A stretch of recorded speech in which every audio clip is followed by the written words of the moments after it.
The AI technology has been advancing at a rapid rate, and it's actually increasing, and we're seeing the reverberations of that throughout society. I mean, take recently, Tyler Perry holds an $800 million studio expansion after being shocked by AI. Now, this guy already had a huge studio over in the US, but I mean, 630 million equivalent sterling, which is 800 million US dollars, expansion of his already huge studio was in the works. But he said, you know what? No, I'm not doing this. I just seen Sora. Sora looks incredible. The video is amazing. Its ability to generate video just from prompts. Like, how can I compete with that? I'm putting forward all of these costs, and soon, who knows when OpenAI is going to actually release Sora, but when they do, I'll have all this competition where any individual can actually type in a prompt, and all of a sudden they've got, I think, up to a minute now of video creation from Sora. So Tyler Perry thought, you know what, I can't compete with that. The costs are too huge. Yes, my studio will probably be better, but I've got to continue to make these crappy films, these crappy romance films, and there's probably going to be some really creative person over in the US that's going to be able to do it better than me, or just as good as me, for cheap. So I'm going to halt. Now, this is big news because I can't say necessarily jobs have been lost because he didn't go ahead with the expansion of his studio. But what it does mean is that tons of people would have been hired had he were to go ahead with actually expanding his studio in Atlanta. But now that he hasn't, those are all of jobs in the economy that were no longer being created. What are those people now going to do?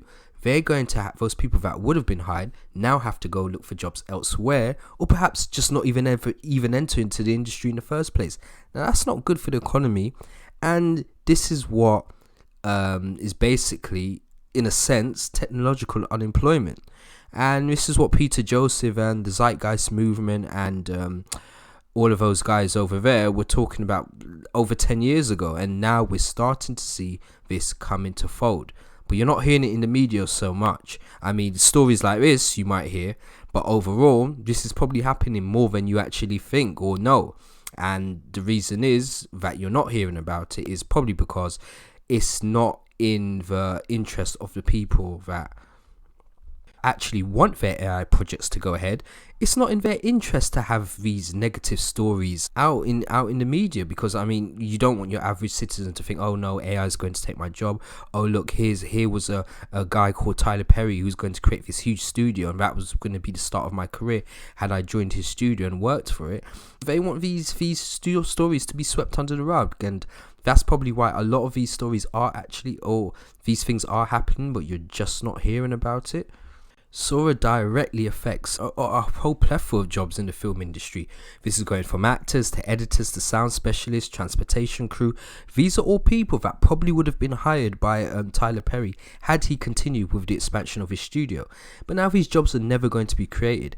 And I mean, I can't necessarily say Tyler Perry's a pessimist, because I mean, he went ahead and built a huge studio in the first place, and he had ambitious plans to actually expand the studio. So he's probably quite an optimistic guy, a guy who actually likes to challenge things and go ahead and take risks.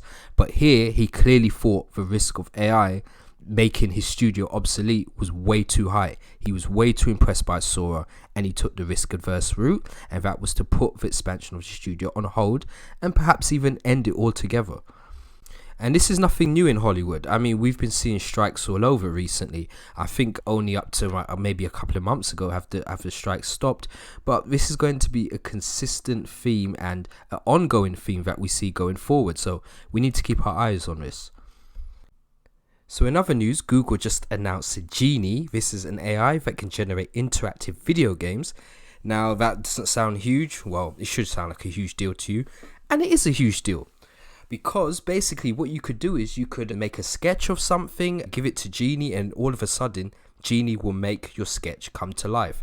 The way it does this is it builds the background around the actual sketch that you produce. So with Sora, for example, and essentially with Genie, you can basically create your entirely brand new virtual world. I mean, you can do it with prompts as well. You could do it with a sketch, but you could do it with a prompt. Imagine in Sora where you just say, Sora, hey, create this person with an umbrella above their head standing on a volcano, and all of a sudden it makes that video, which we've seen recently. imagine now Genie doing the same thing, but the volcano actually moving around you, you being able to explore inside of the volcano, and all of the background of the volcano environment changing as the person moves along within the volcano. So you're actually able to explore a whole world using Genie.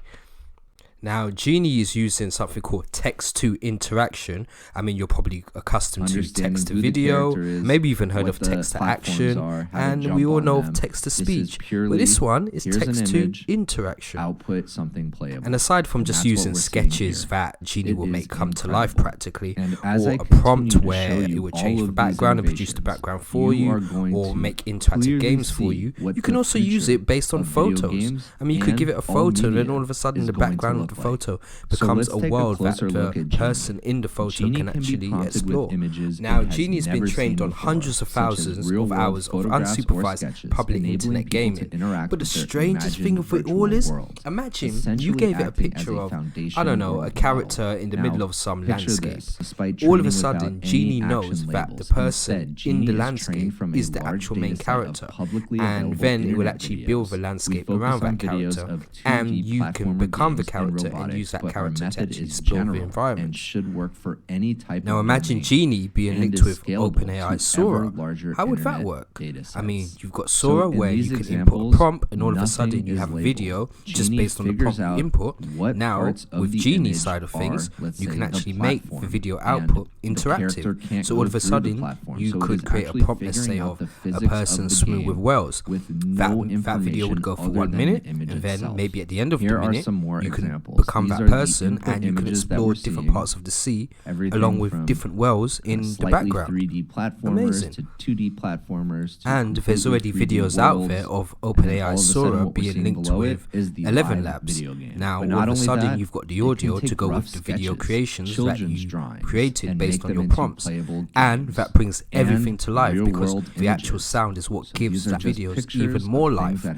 Before you know it, you could have an interactive game, a film, you can have all types of media that you can create really, really quickly and from the comfort of your own home. Now with Genie, there's still a long way to go, because the computational power that's gone into it hasn't been that much. I mean, at the moment, the website version they use is scaled up to 360p, and the clips in itself are resolutions of 160 by 90 resolution, 10 frames per second for the video. I mean, that's not too much, considering we've seen Sora AI recently be incredible for video. I mean, maybe our expectations are just a bit too high, and we're adapting so quickly to these new models that are being released.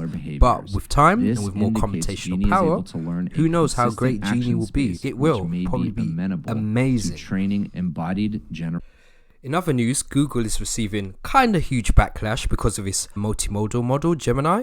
Think of Gemini as similar to ChatGPT from OpenAI. It's a sort of an AI model where you can sort of type in the prompts, and it can actually answer all of your queries for you, and it just essentially does the same thing as ChatGPT, except because it's a multimodal model, it also recognizes its graphics and other forms of inputs. Now, Gemini are behind the race in terms of OpenAI, so it seems like they're rushing a lot of their products.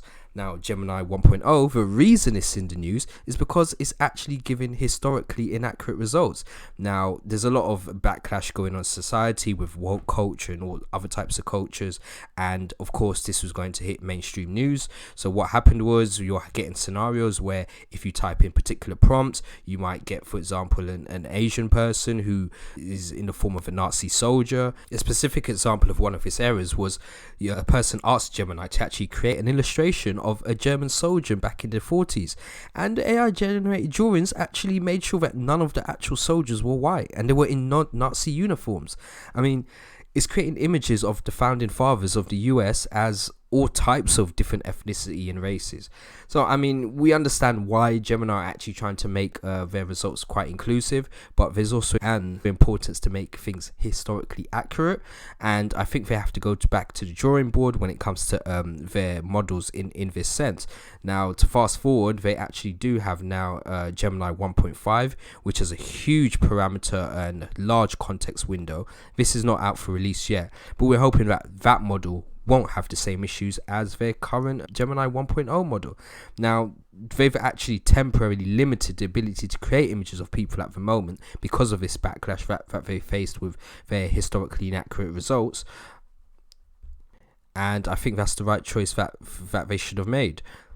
A spokesperson for the company said, "They're working to improve these kind of depictions immediately, and Gemini's AI image generation does generate a wide range of people, and that's generally a good thing because people around the world use it, but it's missing the mark here." I'm sure Google, however, will get this right, and in the end, Gemini 1.5 is going to be the model that probably supersedes 1.0, especially for paid customers. So I'm pretty sure they're going to go back to the drawing board, renege things, and make accurate results now going forward.